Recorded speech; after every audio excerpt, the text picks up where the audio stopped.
What's up, you team of bad savages? My name is Tom, and today, as many of you asked, we're gonna go through Germany could not win World War II.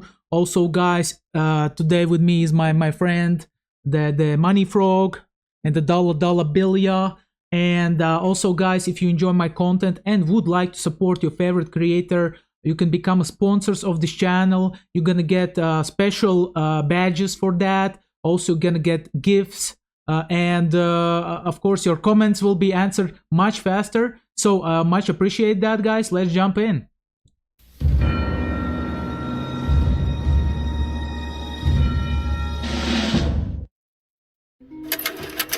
Excellent work with it. Man, I love the way he set up the intro from it's either Call of Duty or Medal of Honor, I think, something like that. This game is. German Miss Powell.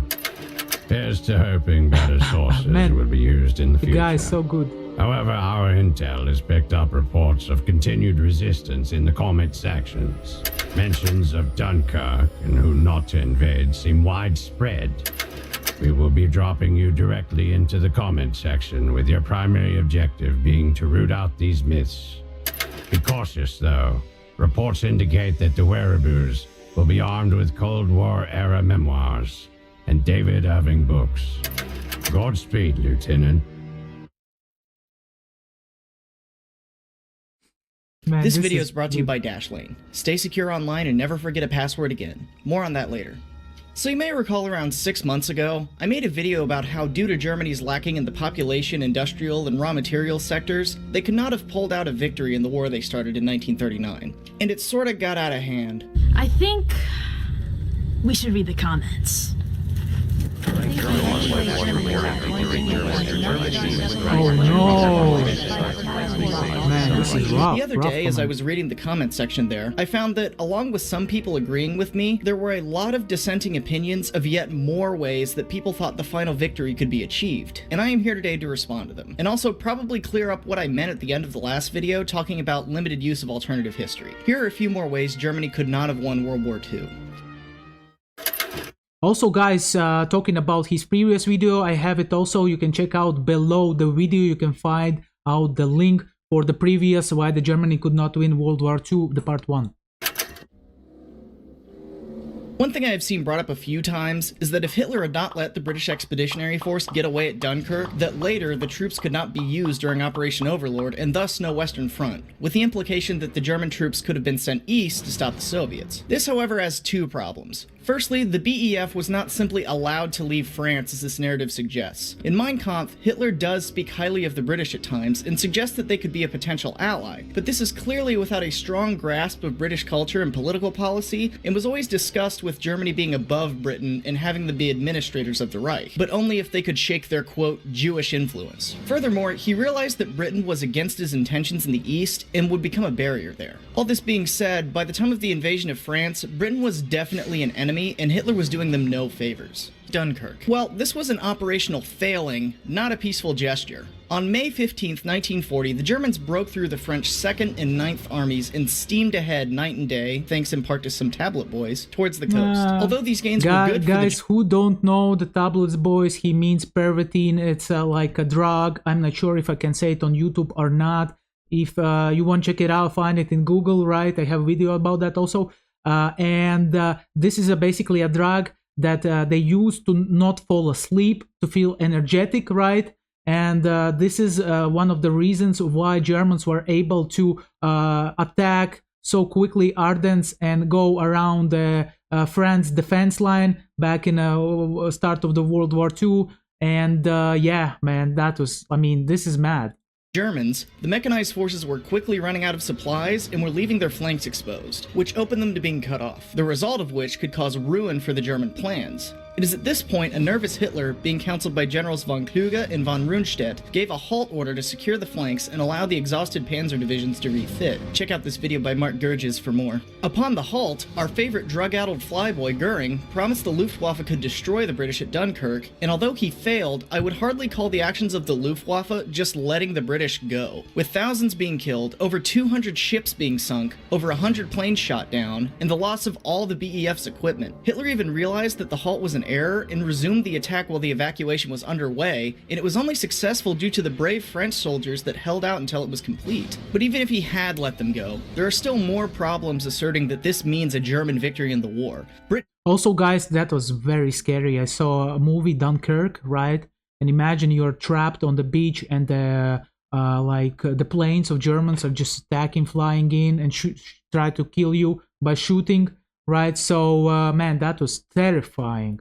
Britain had to rearm all the soldiers evacuated, which is a huge loss and took some time. This force, when returned to England, was not in any way ready to turn around and invade France, although the troop reserves were good to have if Germany decided to invade, but they were not in fighting condition for a long time. But most importantly, Britain is not the only nation present at D-Day. A combined landing force of American, British, and Canadian forces, along with smaller groups from other countries, landed and fought on the Western Front. Although the troop loss, if Dunkirk had failed, may have limited Britain's number of troops, the United States, having only mobilized about 9% of its population in the course of the war, could have very realistically filled in the gaps as it did in reality with the British equipment losses. But all of this— That's very good point. Very good point by him. Still doesn't take into account where the real war is being fought, in the East. The German army will be decidedly on its back foot after Kursk, and the Soviets have massive offensives planned in 1944 regardless of what the Western Allies do. Would the defeat of Germany have taken longer without the Western Front opening? Of course it would. But by 1944, the Soviets have a decisive upper hand and will push the Germans back to Berlin. So to say the war could have been shifted if the British had 300,000 fewer troops ignores the reality of what the Germans were truly up against by 1944.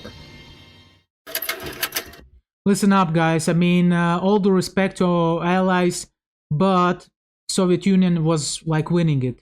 They were pushing into Europe, and one of the reasons why they opened the second front is to not allow Soviets take everything away from them. This was one of the reasons, right? This is another one I saw a lot. Just don't invade the Soviet Union, or just don't declare war on the United States. And although these comments are puzzling on the surface, as removing a major combatant redefines what the war is and you are now describing how to win a smaller conflict, there are reasons this doesn't work that are all to do with character motivation and why these things were going to happen unless you fundamentally change who the Germans and Hitler were, and then stray into fiction. Let's first start with the Soviet Union. If you read Mein Kampf, don't do it, it's not a very good book, or listen to a lot of Hitler's speeches, both in public and in private, he fixates on this idea of Judeo-Bolshevism, which is a rather outdated term that grew out of the idea of a Jewish conspiracy that had created communism, and the two were the biggest evils facing the Aryan nation. There's a whole rabbit hole to go down here with multiple theorists and their ideas, but I'm not going to go into it here. But that's the basic idea, and Hitler subscribed to it. And the result of this is Hitler's main goal being to destroy the Soviet Union and become the savior of the Aryan people in his eyes, and in the process, wiping out millions of subhuman Slavs and resettle the land with Germans. Hitler saw this as his destiny, meaning he was going to do it at some point, and that this fictitious Hitler that would win World War II by not invading the East is just that, fiction.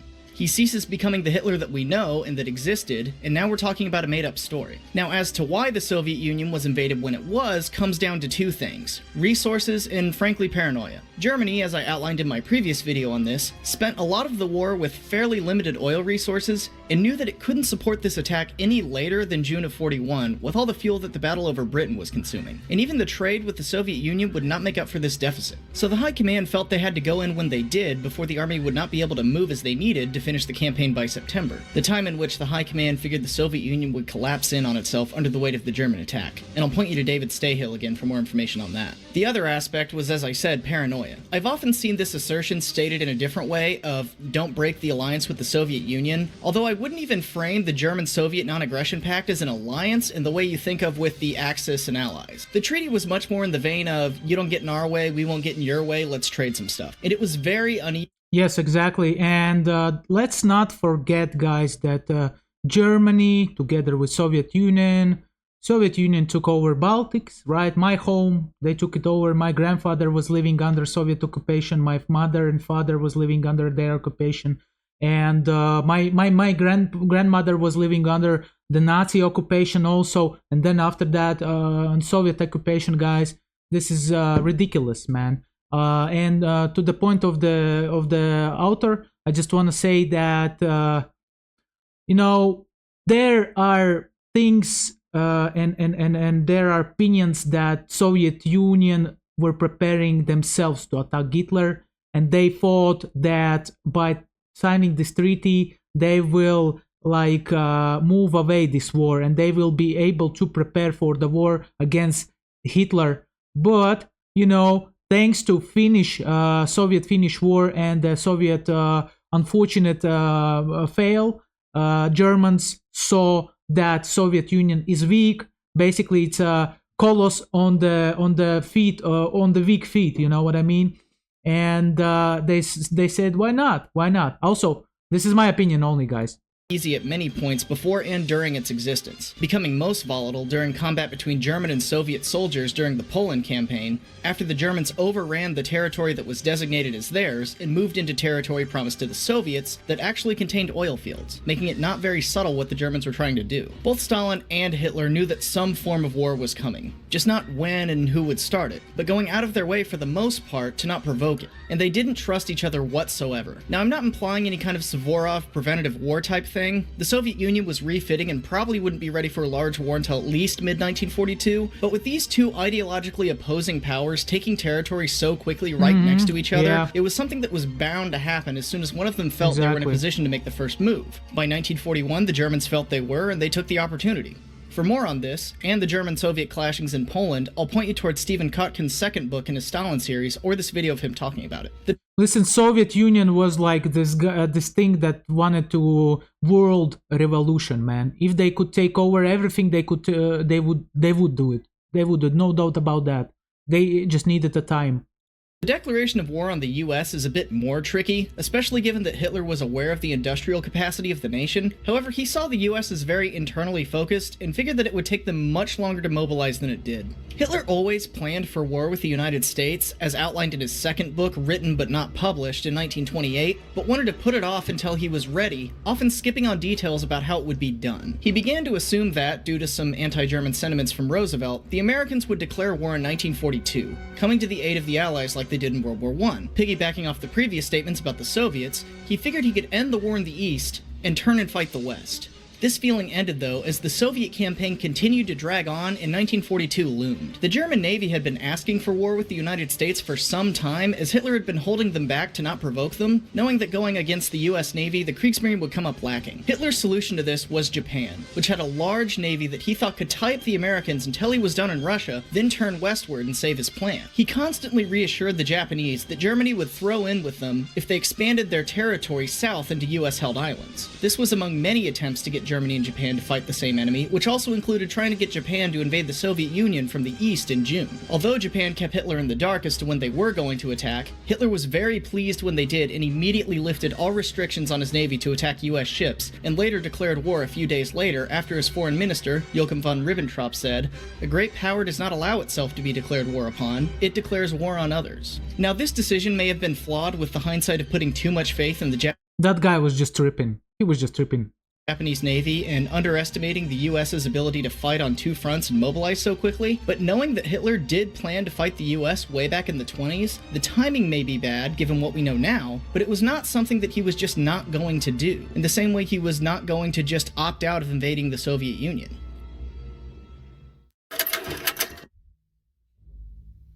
This is the one that I see the most. Take the British out before you turn east. As if it was that simple. The Germans... Good luck with that. They tried to take out the British, right? By I think it was called Operation Overlord, right? Operation Overlord, where they started to bombard the major cities of Britain, right? It didn't work out. To prepare for the land invasion. It didn't work out, man. Listen, good luck invading an island, man. I have a video on that. What would happen if USA got invaded? But that's a different animal, you know. So, I mean, it would be very hard because you need to have very good logistics, man. And British Navy, man, they were on the top. One of the best navies, if not the best navy at that time. So, yeah.